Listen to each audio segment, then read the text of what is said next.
Boom. What is happening, sir? How are you? Great, great. Sorry about last week. That's totally no excuse here. No, totally my bad. When you're out changing the world, stuff tends to happen. And then you're out doing things, man. So no worries. We had a great call, great conversation. All just got to touch base, so it's all good, man. I appreciate you taking the time and being here, man. I'm excited about this. Awesome. It's my pleasure. Thank you for having me. Yeah, man, absolutely. I want to make sure you got context on everything on what we do, and we just want to dive into you and hear from you and chat, man. So we've got this amazing group of humans from quite literally all over the world that join us live, and these are part of our men that Tim and I get to mentor throughout the entire year. Um, and everything we're doing under the Apogee umbrella is all about education. So we've got our men's program, our women's program, our young men's, and we're going to launch young women's. We're going to launch a bunch more schools, and these schools are very entrepreneurial. You and I are very much on the same page with the school system and how that is not the same as education. And so we get to have the best of the best mentors come in every week. And so a lot of guys that I know, Patrick Bet David and Gary Vaynerchuk and Andy Frizella and Beaudreau Schoolian, and just the list goes on, man. And then we run it as a podcast. It's got a lot of downloads too. So it's a win all the way around, man. So that's what Awesome. we got. Yeah, that's what we got going Excited. on. And I'm gonna throw something out there that you guys correct me if I'm wrong, but I don't think I'm wrong, because I'm almost positive I've never said this, because I don't actually believe it until now. This is quite literally, son, you are possibly I think you're my favorite follow on IG. Thank you, Brad.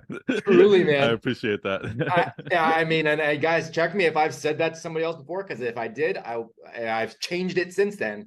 Because man, you are my favorite, and there's a number of reasons why that I'll go into, man.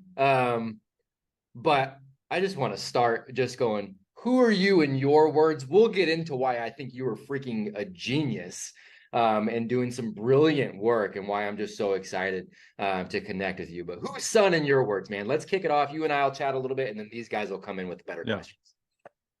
So I started my career as a marketer. I own an agency in New York City called Night Owls. And for the last 5 years, we started working with a lot of like corporate brands, Fortune 500 companies and things like that. For the last 5 years, we've been primarily working with personal brands. So we've worked with people like Mel Robbins, Mark Randolph, Jay Shetty, Gabby Bernstein. And I, when COVID started, like when the lockdown started, I kind of started to, I had some extra time on my hands. So I started putting out content. I wanted to work on my own personal brand, because I'm kind of starting to recognize that personal brand is the future of branding. When you look at like people like Elon Musk or Gary Vee or things like that, you know, I always say influence is the new oil. Mm. So I started doing that. I started kind of teaching people about personal branding marketing, but I quickly realized that a lot of people have problem creating content, telling stories. So I started a community called Night Owl Nation, where we teach storytelling and we practice storytelling within the community. And I guess my style of teaching is kind of like, one of the things that people love about my content is, as you know, like at the end of all my carousels and all my videos, I always end it with, I never thought of it that way. Uh, And I I love hearing I never thought of it that way, because whenever I hear that from somebody, from client or something like that, it's kind of like, when if you tell somebody something that they've never ever heard before, it's gonna go in one ear or the other and out the other. But when you actually share information, so what I found is that if you give them something that they already kind of believe, and then mhm. you give them another fact uh, that basically contradicts that fact, but they also believe, like their brain goes crazy. They don't know what to make of it, because like I Right. always thought this, but like that's true too. And then that's when people say I never thought of it that way. And I found that that's the best way to kind of make an impression that'll actually make people, to start believing this new idea or something like that. So I'm trying to figure out how to teach people how to do that. And one of the things that I'm figuring out is, a lot of people these days, um don't really know how to critically think, like think for themselves. I feel like a lot of us are like, maybe through the education system or whatnot, we don't really believe the things that we say. And I'm kind of like really helping people like really dive into their ideas, try to maybe debunk their own ideas, and figure out the flaws in their ideas. And I think that's one of the main exercises we do at Night Owl Nation. So that's So, kind of my version of teaching storytelling. oh, so good. Yeah, one of my favorite, philosopher, Alan Watts, said critical thinking is when you start to think about your thinking.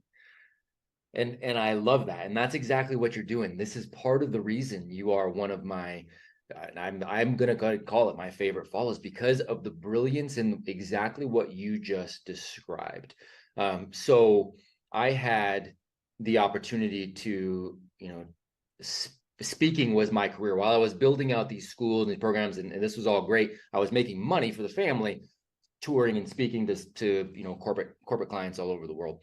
The best compliments I ever got were in that vein, where people would say, you know what? You didn't tell me anything I didn't already know. You made me look at something that I already saw in front of me, but I wasn't really thinking through. And now I've got a whole different perspective on something I already knew. And that was one of the best things for and so what you just described is exactly that. And is that the truth myth sandwich? Is that what you Yes, described? yes, That's what you're talking exactly. about, Yeah, right? yeah. And so I love that, the truth myth sandwich. And where that tagline, I never thought of it that way. Can you tell these guys, kind of give the background for the audience, of where that tagline came from? Because I love that story too. Yeah, so I started putting out so when I first got on Instagram, I just started putting out these carousels, and I kept seeing this comment like, I never thought of it that way. I never thought of it that way. And I love, just like you said, I love hearing that. And I loved hearing that from even my clients, like in everyday conversations too.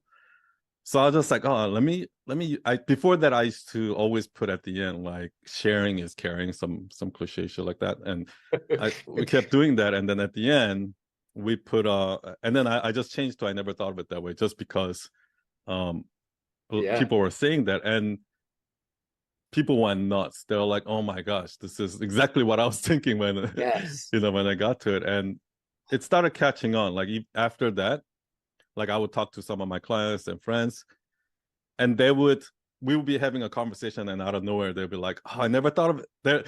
They're like about to say it, and they're like, oh my gosh. Like, That's so close. so Yeah. it That's kind of awesome. became part of my brand. For sure. I mean, and I loved your TED talk, was phenomenal too. And I remember you showing, all of those comments, up on the screen, and just kind of hearing that same thing over and over and over again.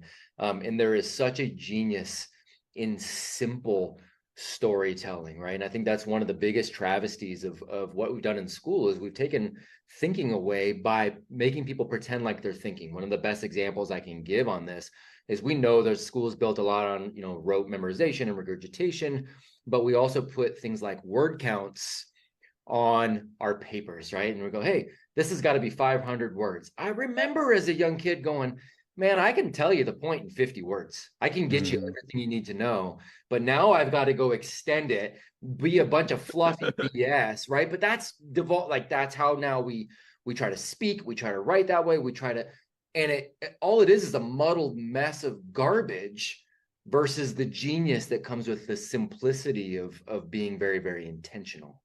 Yeah. And you're teaching people how to do that with your stories. Who are some of your favorite storytellers, whether it's through social or through just business and marketing in general? Do you have any storytellers that you're like, ooh, this is one of my favorites?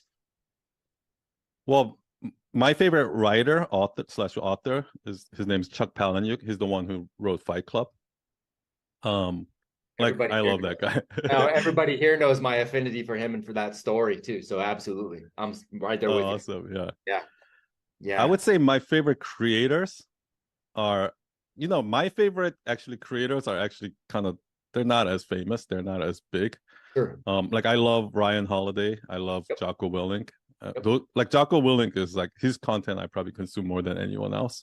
yeah, But what I found is that when I usually share some of his content and stuff like that. Not a lot of people know him, and like not a lot of people seems like, really Yeah, care for that type of content. yeah, yeah. But It's yeah, the biggest creators are usually not my, like, they say all the same thing, right? So it's kind of like they're the most boring ones. Like the yes. smaller creators are like the best.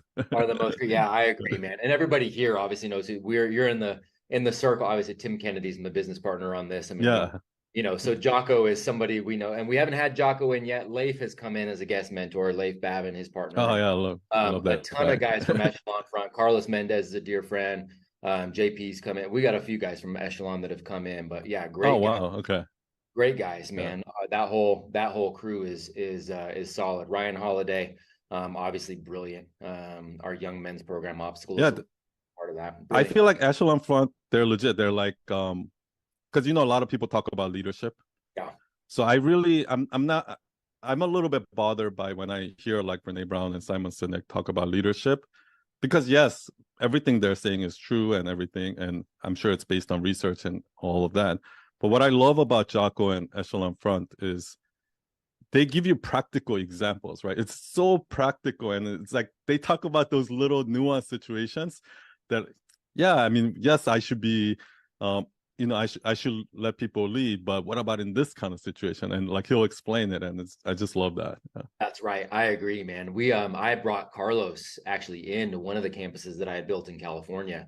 I brought Carlos in to talk to my staff, in particular, and talk to the kids about the practicality of what leadership looked like in a relatively flat organization that we had as in this school. And they knocked out of the park. And again, I think the beauty of what the message is that they're sending, it's very much the same as yours, where it's like there's all of a sudden it's something that I knew, but for some reason there was chaos in my brain, and you just simplified it in a way that I went, oh, okay, never looked at it that way, but I can absolutely implement that right now. Mm-hmm. That was the brilliance of it. So yeah, really, really good, man. I'm curious what you think on the telling stories and changing your mind. So it's interesting. I really we've got 4 separate classes that are on just this live call right now. So we've got men that have started in various times, right? So quarterly launches. And what's interesting is all of them are currently, every month is a different focus, a different theme. They're all currently in a theme where it has to do with storytelling in some way or the other. So like 001, you guys are working on things like changing your mind about who you serve and the stories that you're telling to avatars and customers and people that you are serving. Like 002, you guys are telling stories to your own family and creating these family, legacy playbooks. 003, you guys are doing what Sun talked about at the beginning. You're steel manning your own spiritual beliefs right now, where you're going, hey, what's the other perspective? Where might I be wrong? Versus let's all echo chamber why we're right. What might I be missing?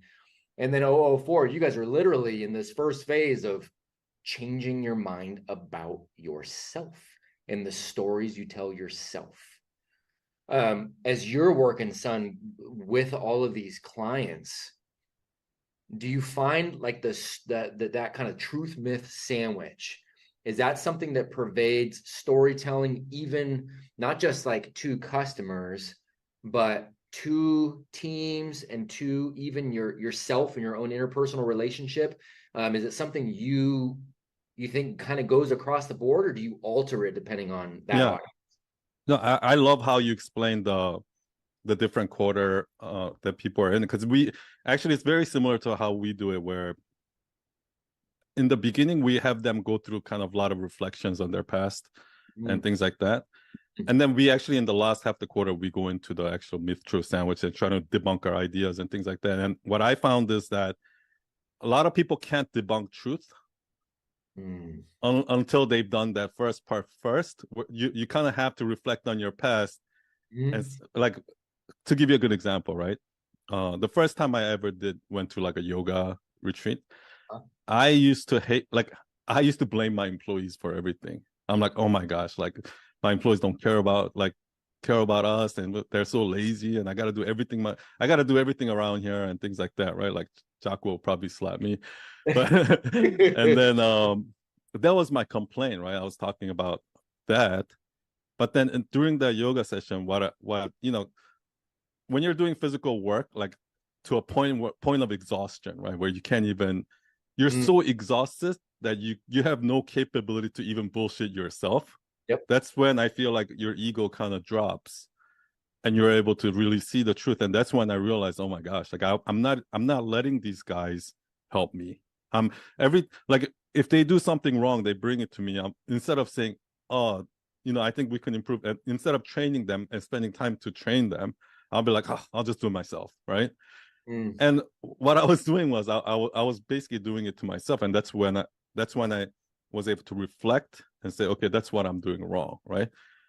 But I needed a lot of ego checks like this throughout my life in order to even get to a point where I can start debunking other yeah. people's myths, right? Because like Yeah. first I gotta debunk my own shit before I can Yes. um debunk messages. So yeah, I love that. And as you said, in the beginning it was all about storytelling, marketing, building a brand. But now our community has kind of totally shifted, like where more than half the people in our community now are not even entrepreneurs.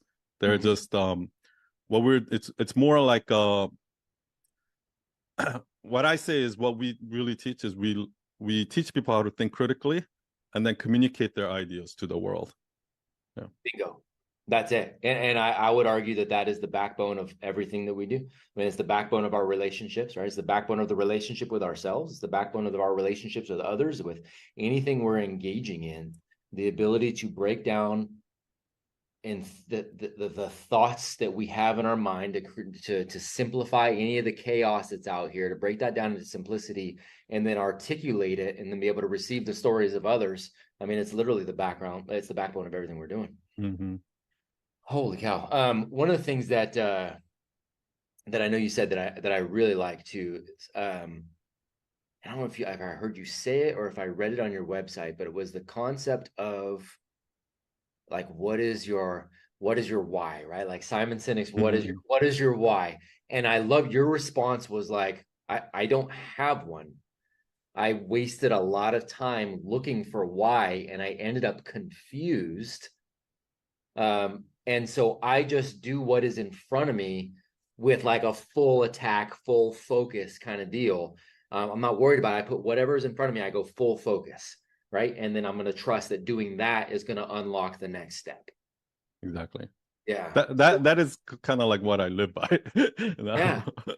So, I mean, what did that look? So, how did you make that? Because we've had, and again, full disclosure, we've had all of these conversations with these gentlemen. We have a term that we say, Tim and I say, it's not ready, aim, fire. It's fire, aim, ready. Like it's go with whatever the task is in front of you. That's going to open up some doors of like possibilities, and that's where you're going to start to aim. You're going to choose one and go forward, and eventually you ultimately get to the maybe the ready part. But it's action first, man. Yeah. How did you switch that mindset for you? Like, was there somebody that helped you kind of switch to that mindset where you're like, look, I'm trying to find my passion, find my passion and find the why and find the reason. Did somebody help you switch? Was it something you read, or was it just like No, trial it's and error? this is what happened. So I actually never had a why, like obviously almost my entire life, until I think I read that book, Simon Sinek's Start With Why, and I Mm-hmm. became obsessed with it. So, but by then I've already started my agency. I've achieved certain achievements in career without having a why. Yeah. And then after I kind of read Simon Sinek, I was like going crazy. Oh my gosh, I need a why. I need a why.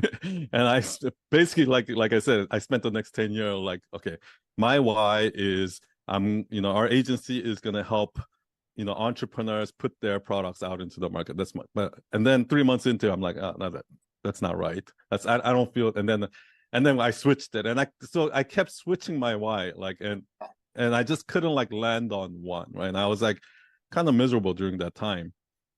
At some point, I just stopped caring. I just got lazy and exhausted, and I stopped caring about like the why.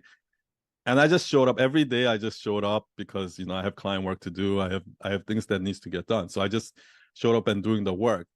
And once I stopped looking for my why, like my business was stuck kind of like this. Yeah. But then once I stopped, like it literally started just exploring. And I think it's because when I had my when I was looking for my why, I kept changing. Like, okay, no, my why is this, so now we need to try this. Oh no, Yeah. my why is this. So like I kept doing the overcorrecting thing, where you know, like, and that's like one of the biggest mistakes that I see entrepreneurs make is they don't stick to something long enough Mhm. because. But I think that if you just stick with something long enough, that path will show you what part of it doesn't work, what part of it actually you should lean into. So it's not really like going like this and then just throwing that away and going over here. It's more like you start here and then maybe you start to slowly maybe you're here and you find your way like that, right? So and then after a while, I later on I read this book called Power of Now by Eckhart Tolle. Yes. And I've read that book before, but I was like, oh, what's this stupid like woo woo? Metaphysical. Like Yeah, I totally. didn't care.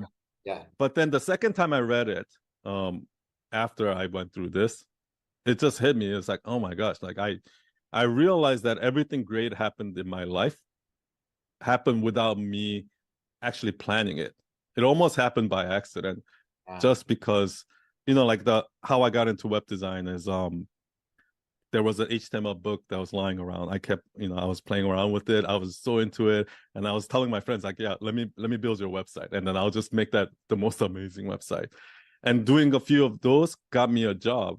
I used that as a portfolio to get a job, and then from there on, I met a guy who was a filmmaker, and I got really into filmmaking, and that led me to studying film, and like it just one step after another. What ended up like, for example, the way I got so we worked with Gabby Bernstein and we lost money on that project, but I just kept going all in. I just wanted to make Yeah. the dopest site. And that ended up winning all these awards, which got on the radar of her, you know, people that she know, and one of her friends was Jay Shetty. And then Jay Shetty reached out to us, and after we did his website, he introduced us to Mark Randolph, and so on. So everything just I didn't plan anything. That's It's right. just by just going all in on what's in front of me, like the doors just opened up from That's there. right. Yeah. Have you always been that way? Because I resonate with this entire thing. It was, I'd never started a business and I ended up having to start two at the same time, the speaking business as well as my first school that I needed my to be successful so that my kids had somewhere that I would be comfortable sending them. And all of those I ended up seeing the patterns and weaving them into each other, and then as success begat success, and the Mm-hmm. network started to build, the opportunities start to build, the clients get bigger, the schools continue to grow, we can expand now that all of those things are happening, but it took the action first. But I don't feel like I'm super risk averse. Like I always am willing to go all in on me. I know I'm going to blow a whole lot of stuff, but I know I'm going to recover and learn the lesson and go forward. Have you always felt that way about yourself? Is that a Yeah. nature thing or a nurture thing? What do you think? Yeah, I think that's a good question. I always, I guess, had pride in my work. Yeah, So whatever I do, I just I do it all the way, or I don't do it at all. yeah, Um, yeah, I think so, because when I was young, I remember when I was like 8 years old, 9 years old, my dad paid me $10 to wash the car, and I spent like 3 hours making that car perfect. And yeah. I took the $10 that he gave me to buy an air freshener for the car and like like a cleaner for the car. So I didn't even end up making money, but I just wanted to make it perfect, right? Yes. So I guess here's another story. When I was 18 years old, when maybe 17, I was in high school. I worked at this place called Kumon, and it's a math learning center. And Oh, my yeah. job was to grade papers, right? Like, so they give me the answer book. And I wanted to just be faster and faster. I wanted to be the fastest grader there. Nobody asked me to. Yeah. I just wanted to, because like I guess it's a boring job. So one of the ways you can make it interesting is like, how fast can I do this, right? So I ended up memorizing all the answers in the answer sheet, so I don't have to like refer back to it. And so I ended up grading papers faster than anyone else. Or I worked at Kroger's like my freshman year, Yeah. and when I was a cashier, and you scan all the items, but sometimes the fruits and vegetables, you have to look up the number and Right. punch it in. But I Yeah. remember all the code for every fruits and vegetable, so I don't have to look it up on the book. Yep. And I ended up like becoming like the fastest, because they actually time you, and then based on your time they give you a bonus. So yeah, I think I just always been like that, except for those years when I was like in that dark place looking for my why. That's when I've actually, me looking for my why was the period of my life where I felt the most lost. Yes. Because you were underacting. You were just, Yeah. right? You were overthinking it, underacting it, trying to plan the perfect linear, right? This perfect linear path versus doing and allowing that, that oscillation to take place. I so resonate with that. I was a bank, one of my jobs, putting myself through college. I had usually had three at once.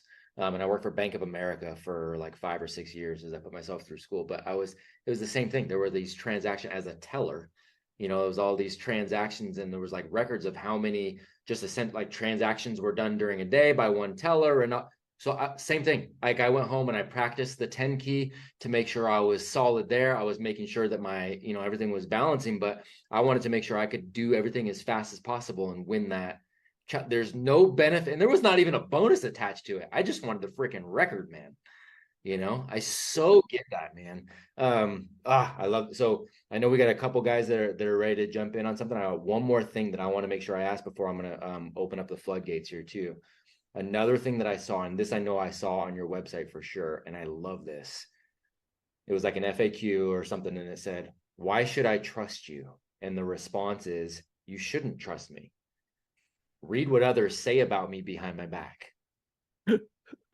I said that. I don't remember. It says you shouldn't trust me. Read what other people. It's like, no, don't trust me because I'm a storyteller, right? But and so it reminded me very much of conversations. So Seth Godin, obviously a brilliant human, is somebody that has become somewhat of a mentor to me over the last few years. And that's always his thing. He's like, look, you just need to make sure you're above reproach. Everything is full integrity. And you do that over the long tail long enough, the people you are serving will always vouch for you because they've got no reason not to. Like, that's the secret. You just need to do that for a long time. Like, I mean, and that's the essence of that statement from what I see. Is that Yeah. correct? Yeah, exactly. Like that's one of the things that I realized is that, and I think I heard this from Jocko also, where we're always worried, right? Like when somebody else, like for example, if me and us and another agency is bidding for the same client, if I'm being honest and this person, like said, name drops and does all the, all the manipulative sales tactics, right? Like I'm gonna lose to him. Yes, sometimes, Yeah. but in the long run, you will still win because most people can smell bullshit a mile away. Bingo. Bingo. That's exactly right. And there's no way to keep that up long enough. No, I love that, man. I think, and that's another one of the things that I appreciate about you. It's the brilliance of how you get people to think about things, but it's an obvious, I don't even like the word authenticity anymore because it's just such a cliche overused kind of, but there's an obvious, like, look, man, here's what it is, here's what it's not. You either like it or you don't, and I appreciate that very much. So rad. G, let's get you in here, sir. Hey, how's it going? You guys hear me? Sorry, I don't Yes, know if the sir. mic's on. Okay, cool. Awesome. Soon. Thank you so much for coming in, man, and helping us here and bring your wisdom to us as well. Appreciate your time. I wanted to ask you with regards to content strategy, man. Something that Matt just mentioned, like the sandwich truth or the myth truth sandwich thing, that like the content strategy that you use. I wanted to kind of ask you in terms of how do you decide what myth to connect the lesson to, right? so that you can actually create an engaging post to sort of, you know, get that result of like, hey, I never thought about it that way, right? Like, what's the process there? If you could guide us through that, that'd be awesome. Sure. So I actually don't think of it that way. So let me kind of give you my content strategy, by the way. So I have a podcast, and I have 3 video editors that just chops up all my. I used to do it all myself, but now like I just don't have the time. So I have video editors that will cut up my podcast into short clips, and then post them. Like, so I post 3 videos a day on YouTube every day. And then from there, I'll take some of them and post it on Instagram, things like that. The content that I make, like if I do make a carousel or something like that, how I get my content is like this. Most people focus so much on the content. Oh, I want to blow people's mind with this content, right? But what I found is like whenever I do that, it doesn't work. What I had to learn is I had to learn how to stop focusing on the content and then start focusing on the audience. So if you see in the beginning, I had a lot of trouble like saying the same thing over and over, like even taking the same content and reposting, like slightly changing it and reposting it. I had a lot of problems with it. I'm always like, oh, they already heard me say this. Like, oh, people are gonna like comment, oh, son, you already posted this before or something like that. But what I realize is, so for me, this is how I get my content. Every morning, you know, people say don't start out your morning with reading, you know, being on social media. But one of the first things I do, like obviously after my morning routine or whatnot, the first thing I do is actually go through my DMs, because or read comments, or we also have our internal community circle, so I read messages there. And what I get is people are like, son, I saw you make this content, but how do I do, like they'll ask me questions or they'll tell me their story and they'll tell me what they're struggling is like, or some people will be like, son, I'm just starting, I just graduated, and how do I get my first client? Like those, a lot of basic questions. But when I actually see the question from the actual human being, that's when I get all hyped. I'm like, okay, this content is going to help this. I need to share this information with this person. So instead of just replying the answer to that, which is what I used to do in the beginning, like long ass answers on the DM, what I do is like, actually, let me post that and share that with you, right? And then I'll create a carousel, or I'll make a video or something like that, and I'll post it, and then I'll share it with them. But what I'm actually doing is when I'm making that content, I'm not making it just for the world. I'm making it for specifically for that guy. I like, because I know, like, you know, I know it's a guy, he's in his 20s, he's young, because I have the context, I can make that content more specific. And if I'm making a video, you can even hear it in my voice, like how I'm talking directly to him, right? But for some reason, when I do that and I post it, they call this like answer one, answer many. For some reason, when I make the content super specific to one person, it actually resonates with more people. So that's kind of you know, Spider-Man there. Speaking of young people. Yeah, dude. Yeah. Miles Morales coming in right on target. Yeah. Oh, you're not supposed to show your secret identity, son. That's right, man. No, we all know you. Sorry, man. One other thing I do is whenever I have an idea, right? So I'll talk through something and I'm like, oh, there's a cool idea here, or something new I just realized, or something like that. I usually just tweet it.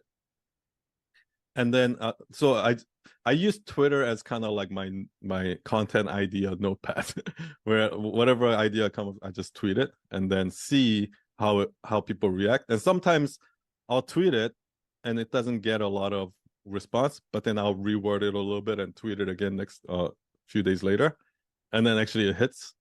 So Twitter has like really been helpful in helping me understand how do I communicate this using the right words. So good. Copy that, sir. Thank you. Appreciate it. My pleasure. So good, man. We had remember Alex saying something about that too, right? When Hormozy was on, he was talking about same thing, using Twitter as kind of a play space, right? And kind of seeing like what resonates and kind of messing with it. And I was doing the same thing. One of the things he also did, which Alex told me this, but then I saw you speak to this on your social as well, He said, uh, I won't say his exact words because we got a young Spider-Man here. But he said, "Hey Matt, on your posts, you need to shut up a little bit because you're too wordy." And so it reminded me, right, of like that whole conversation I was talking about at the very beginning, like the writing, and how it's like somebody finally told me, like, most people like look at what Hemingway did. He wrote everything very simply, fifth or sixth grade level, kind of thing, and that was extraordinarily effective. Everybody could understand, everybody could follow it. Alex said the same thing, and I've seen you say very similar things, like quit with the wordiness, like simplify it a little bit and get down to the point, right? I mean, and that's It's that harder. it is It's hard. harder to write less. It's much harder. But what I noticed was, like, in speaking, because I've done a couple of TED Talks too, and they go, "Hey, cool, man, that's awesome that you've got an 18-minute talk. You just gave us a 7-minute talk. You just took 18 minutes to give it. So go ahead and chop that way down." And so I would know to do that from the stage. Likewise, from the stage, if I'm giving the talk to 1, 2, 3, 4, maybe different people in the crowd, like they're my targets, I'm locking eyes with them, to them, to them. Everybody thought I was talking directly to them rather than just looking over the top of everybody. You seem disconnected. It's exactly what you just said right there. Yeah. To make that content for a specific person. It's brilliant. I'll tell you this, like sometimes I have no like desire to make content like that. So, some days I'm like, I don't want to make, but then as soon as I read that DM and I know that this person is asking me that question, like that actually motivates me to make content. So it's a good motivate. Like when you're, and I'm sure it's like that for you when you're speaking on stage, when you're just speaking out into the ether, it's not going to be the same energy as you're like staring at somebody in the eye and just, like delivering that message. Yeah. Changes everything, man. Oh no, it's so brilliant. And again, it's something that should be theoretically so obvious, because it's still a communication technique. But again, like I don't want to even say that. I don't even want to say I've never thought of it that way, but I really haven't thought of it that way. Nate. Hey, thank you so much for joining us. You were not on my radar before, but I've got a page full of notes. Yeah, man. And a new person to binge starting tomorrow. So I really appreciate that. But I had a question for you.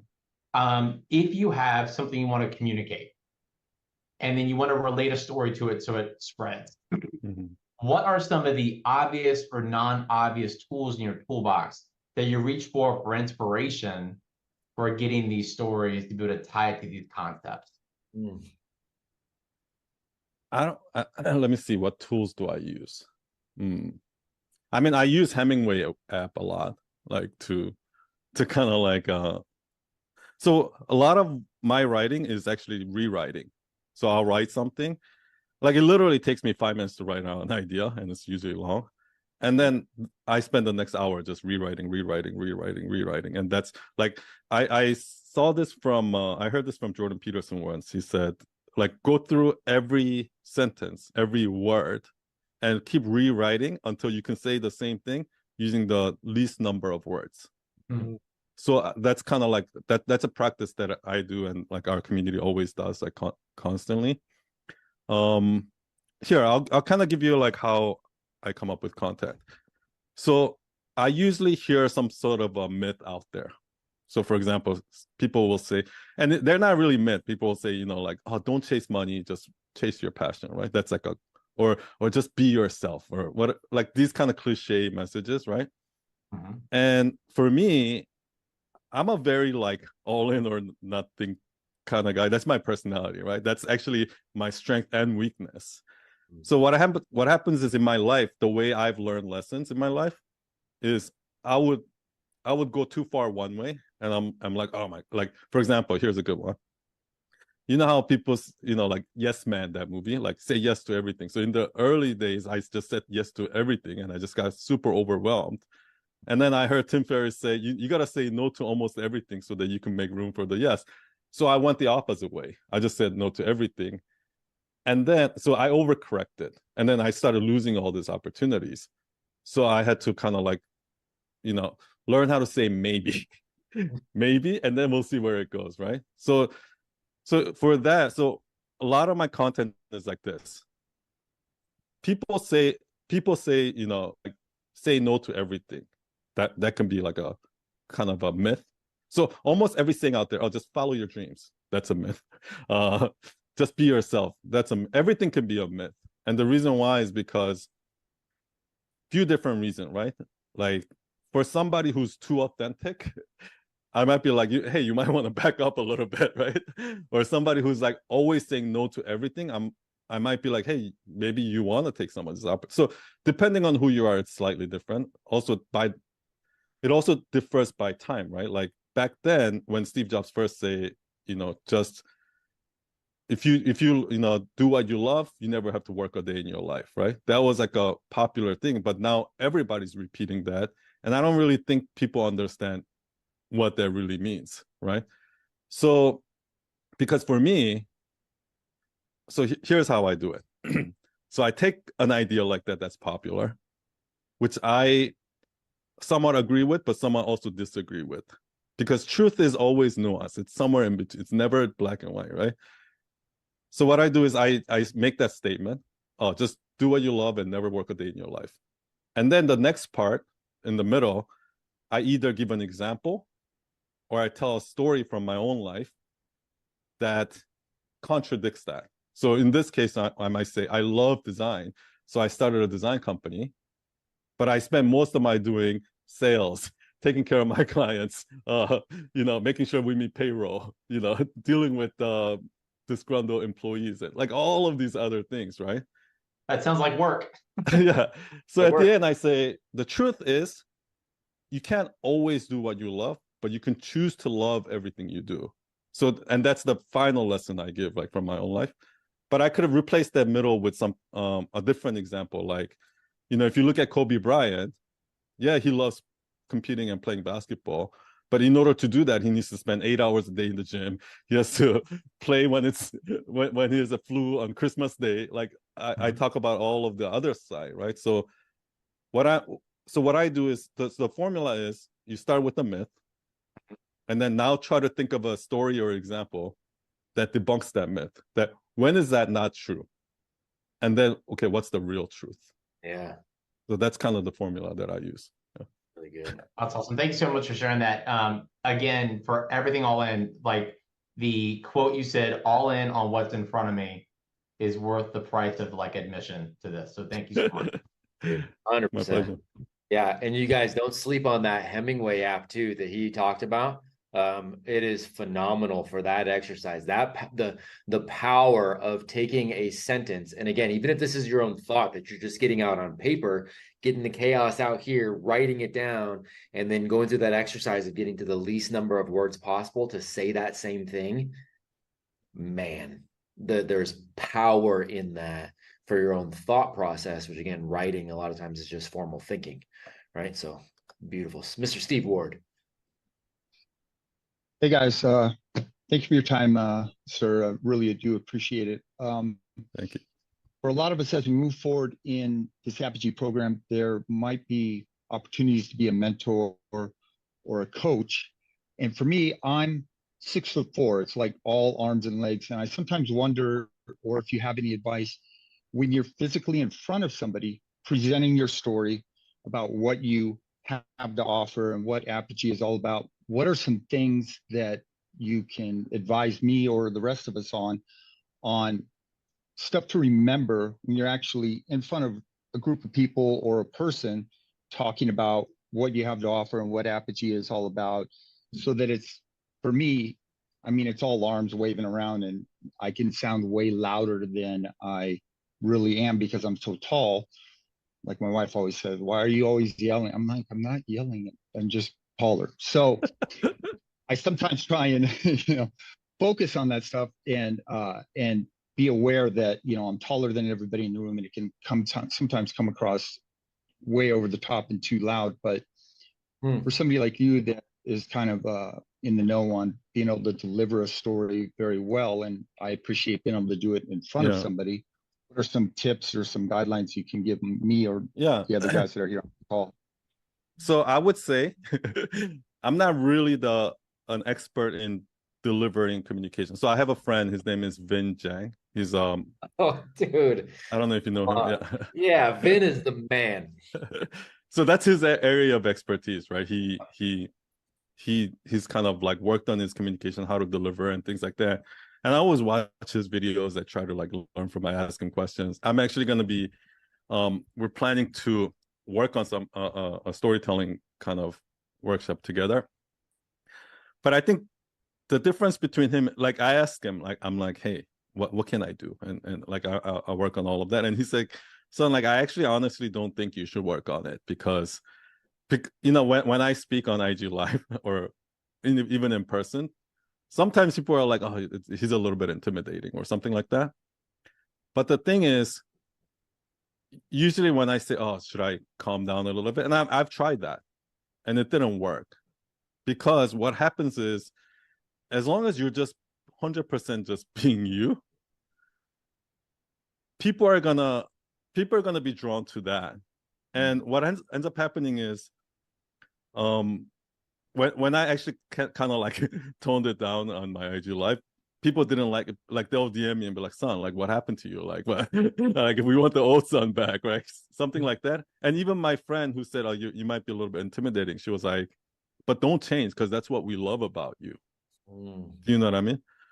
So if you're speaking on in person or stage or something like that, the best advice I can give is, instead of focusing on the talk, like in the content, same thing as content, right? Like putting out content, focus on the audience. And I noticed that when I focus on the audience, first of all, I get less nervous before I go on stage. If I'm thinking about what I'm gonna say, my speech, I start getting nervous, like, oh, I'm gonna forget this, I'm gonna forget that, or something like that. But once I turn my attention to the audience, and I'm just like speaking to that one person or something like that, like Matt was mentioning before, all of that kind of disappears. And I would say this, intention matters, right? I think I saw somebody say that in the chat. I noticed that as long as my intention is good, no matter how aggressive it comes out or something like that, people get it. People get that I'm doing it because I care. And I think kind of Gary Vee is similar like that. Like he's very aggressive sometimes, but you can see that he truly cares. So I would say don't worry about coming off too intimidating or aggressive, because once you start letting that get into your head, you're going to start second guessing yourself, and you're going to start second guessing what you say and things like that. So yeah, I put that up. Your intent has a smell. Yeah. Exactly. I got that from Jocko as well. Yeah, I'm in the Echelon Front Leadership Academy for the last couple of years. Not as much this year round because Matt over here has got us doing 9,000 things a month. I'm trying to keep up on. So I got to divide my time. But yeah, your intent has a smell. So yeah, that's what you were referencing. But yes, I appreciate that. Thank you so much. I think I've seen people talk that as the wrong intent, and no matter how sweet, how perfect they are in their communication, it's still, you can still kind of I don't trust that guy. And I've seen people be really aggressive and really like loud, but because the intent is there, like I can feel it. I'm like, wow, like I felt that. No, I think it's brilliant, man. Thank you. Yeah, no, it's brilliant. And one of the things that I always took away from Vin, I don't think he said this exact same thing, but it's along these lines of what you're talking about right there. He said, I remember Vin saying something in the way of like, don't worry so much about how you're going to say something. Worry about making sure you have something you want to say, and that you have somebody you want to say it to.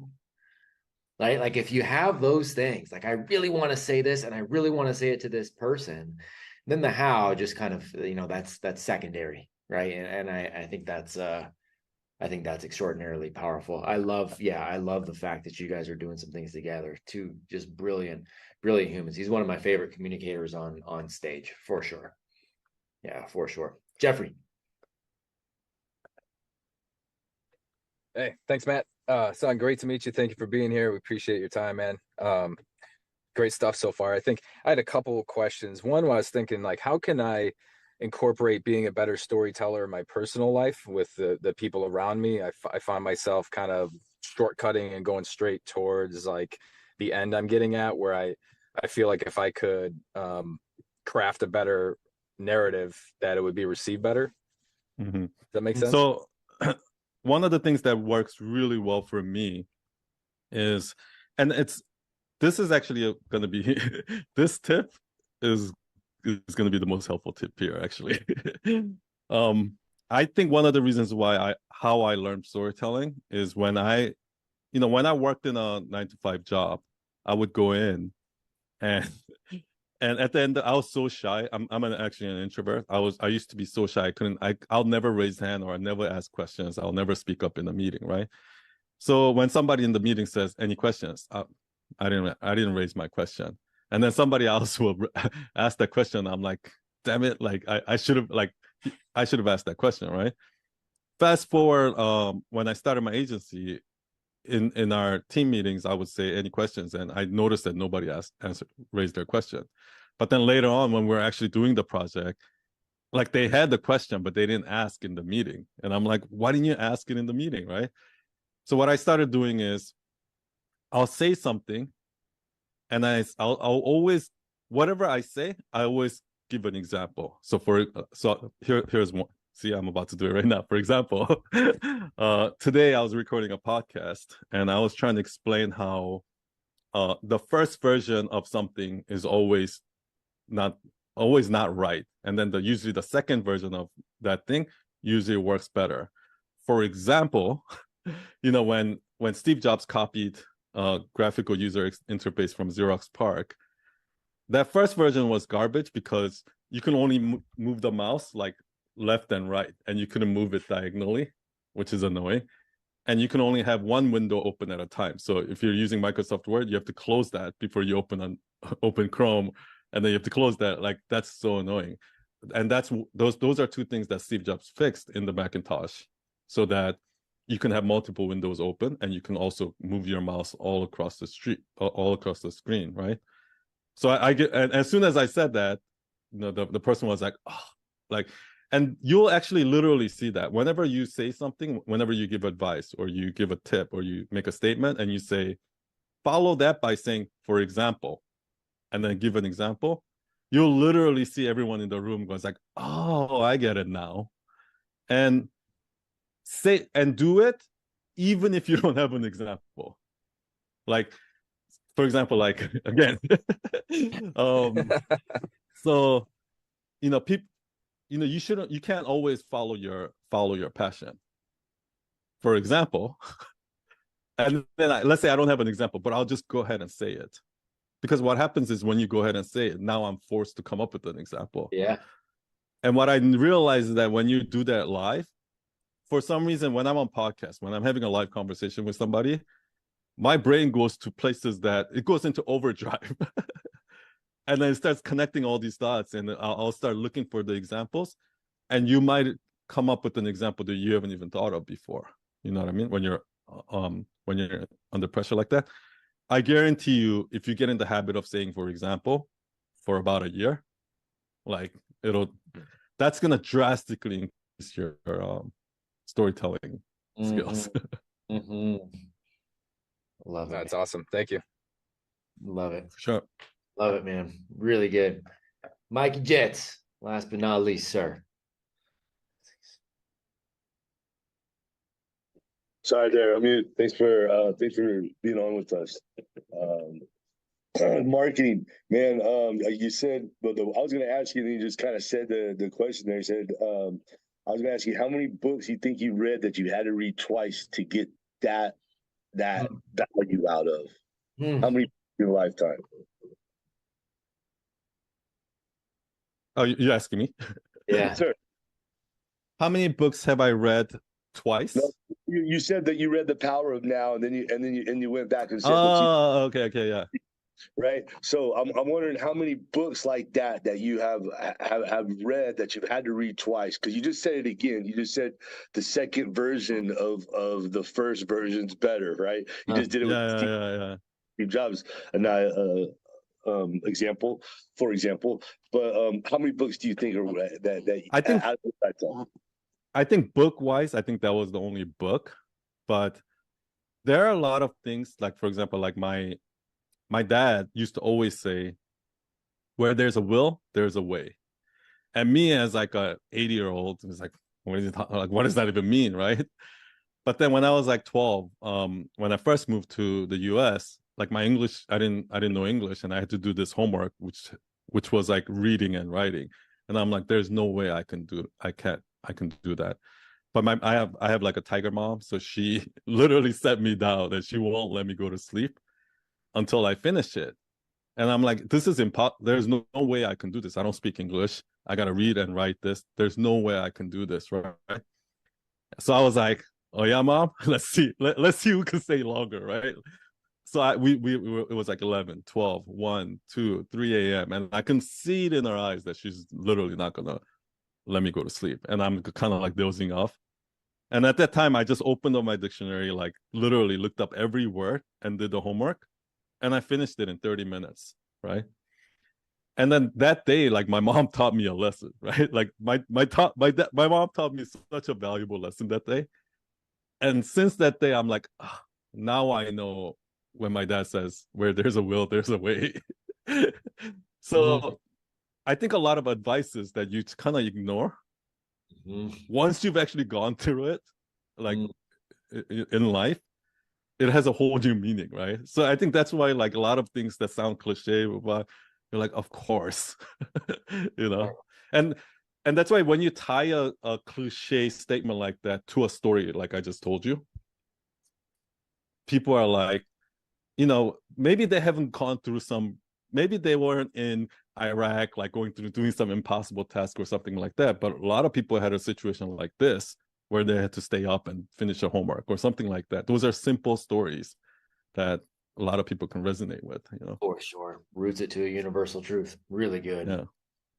Bro, one more real quick. What do you think with the AI, all the AI, right? I've been doing content for the last 3 years, man. I paid probably $40,000 in combat business and all these different Alan Belcher and all these learning how to get content, find your avatar, and man, the AI. I use AI now, and I do this not no scale of you guys at all, but I'll do the little what's working, like a little beta test here on this and beta test on that.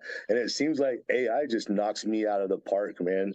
Sorry about the kids in the back. I got the preschool little orcas class going on. But the AI just knocks everything out of the park. So it's almost like, should I waste my time even am I using my time wisely by even trying to create my content when they write the algorithms so well that it's hard. You should still learn how to communicate your ideas and all of that on your own, because this is how I look at it. So when I was you know, I started out my career as a designer, and then once I started my agency, I started hiring designers. And one of the things that I started hiring developers. I'm also a developer.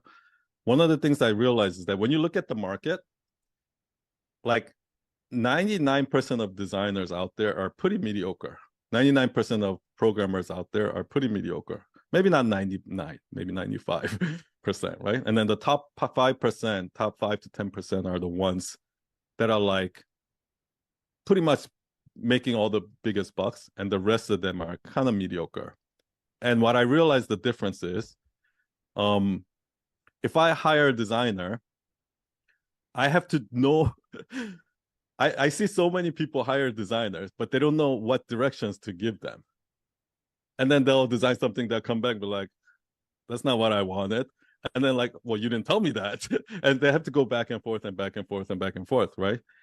And what I was particularly good at, because I've been designing for a while, I was really good at translating what the client wanted to what the designer needs to hear, so I can give them the right directions and then come back and then like kind of go back and forth a few times. I think that job, that middleman person who understands what goal is and then gives the right direction to the designer, I don't think that can be replaced by AI. Like not anytime soon, because when I look at all the stuff that AI is creating right now, they can definitely do the job of that 95% of mediocre designer, developer, whatever, but they cannot do the job of that 5%, which requires critical thinking. And so that's why I think that you should still create content yourself just to learn how to do that part, so that later on you can tell AI what to do. That's right. I agree. Hey, thanks for that. Yeah, it's For awesome. sure.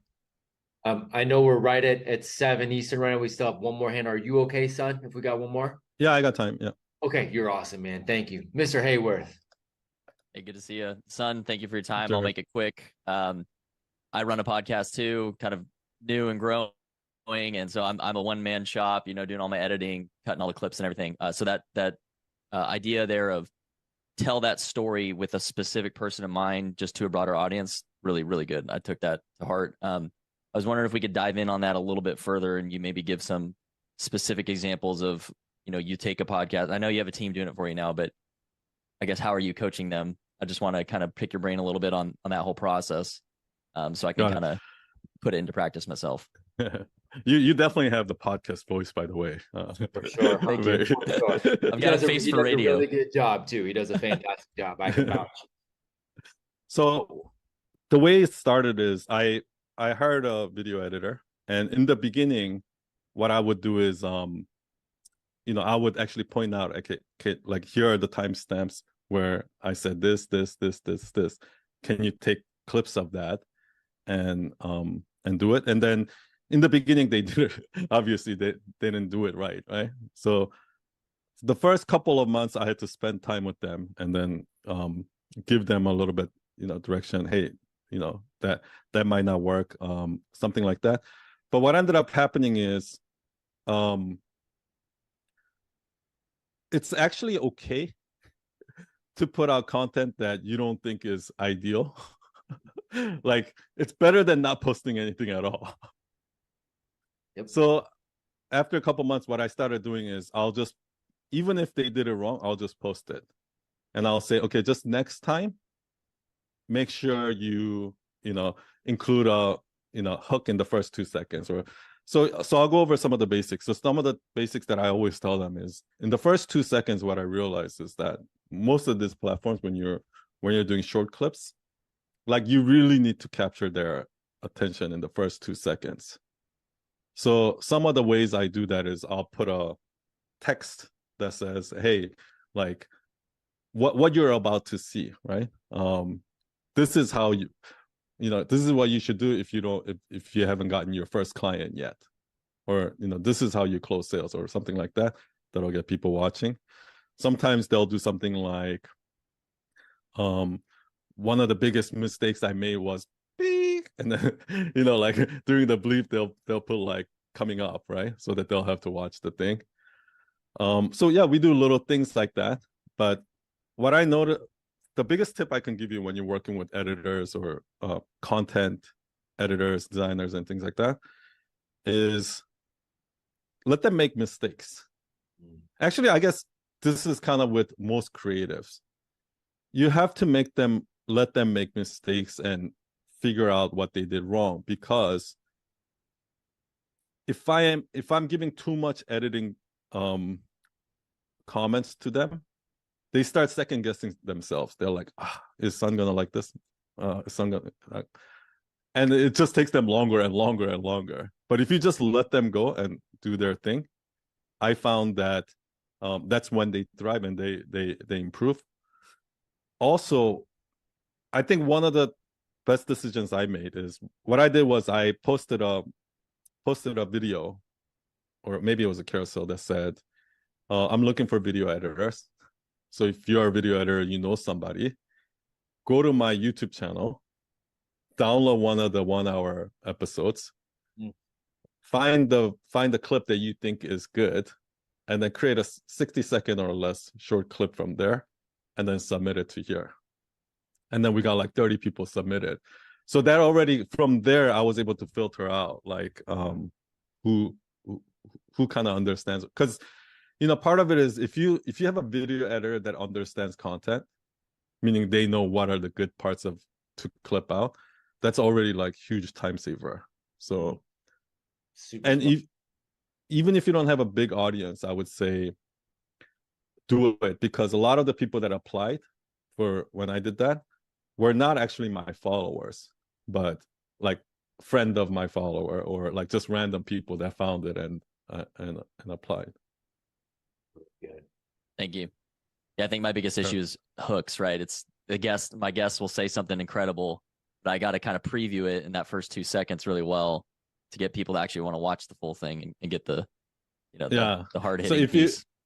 If you don't have that, like the two ways I said, you can do it with the text, like, so have like a sticker for a couple seconds and then before it goes away, or you can just take that 2-second part where he said and then bring it to the front and then restart. Like you'll see Gary Vee do this a lot. Yeah, I know what you're talking about.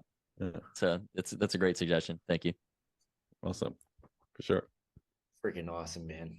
Brother, I want to, obviously this goes out as a podcast too. So I want people to know, the normal things. Where do we follow? Where do we find the name, the Authentic podcast? I want to put all that out there of where we can find, but more importantly too, let's put that out, but then let's follow it up with how can we support you in what you have going on? Like, how can we best support you? I want to obviously keep conversations going with everything you've got going on, with what you invent. Now you're throwing another thing with you and Vin doing something together. So I'm going to have to jump in on all that stuff too, man. But where can we find you, but how can we support you? Yeah. So I think the best way would be on my Instagram. Instagram, my handle is sun.yi. And everything, all my content is there. Obviously, I have a program, Night Owl Nation, which is kind of a community where we practice storytelling together. I would say it's less like a course, and it's more like a community. We have what's called small groups. So every week we have 20 plus small groups that meet, and what we do is they'll get together and they'll share a story and then kind of give each other feedback. And through there, you do a lot of learning. And every week I'll give a prompt on, okay. So for example, like this coming week, the prompt is, think about a time when somebody has wronged you. And now put yourself in their shoes and tell the story where they're the hero. Oh. Right. And that's like a thought process, and that gets people to be like, huh. And then so we do a lot of exercises like that. So it's like fun stuff like that. So yeah, so I would say Instagram is the best place. Beautiful, man. I mean, we'll put all that out there, but I want to keep the conversation going. Whatever we can do as an organization too, to help, as you guys have things going on, anything we can just help throw out there and promote, because I feel like what you're doing is powerful, and maybe even more powerful than I think you realize, than shifting culture. I really think part of the way we've drifted so far away culturally is because we've drifted so far away from our ability to think and communicate. I really think that has been one of the most detrimental things this nation has faced, and we don't talk about it enough. And I think you're helping bring that back in so many ways, man. So very much on your team, very much on your side, and want to absolutely continue the conversation, man, for sure. Yeah. Thank you, sir. And yeah, I agree. It's no man's an island. And I've just seen from doing this a lot, like there's so much power in just, community, just working with each other, collaborating. It's just all great. Big time, man. Oh, huge thank you, my friend. I'm going to take these guys through a debrief, and then I'll reach out to you and touch base offline. But man, could not be more grateful for your time, for who you are, for what you're doing, man. Big props. My pleasure. Thank you, everyone.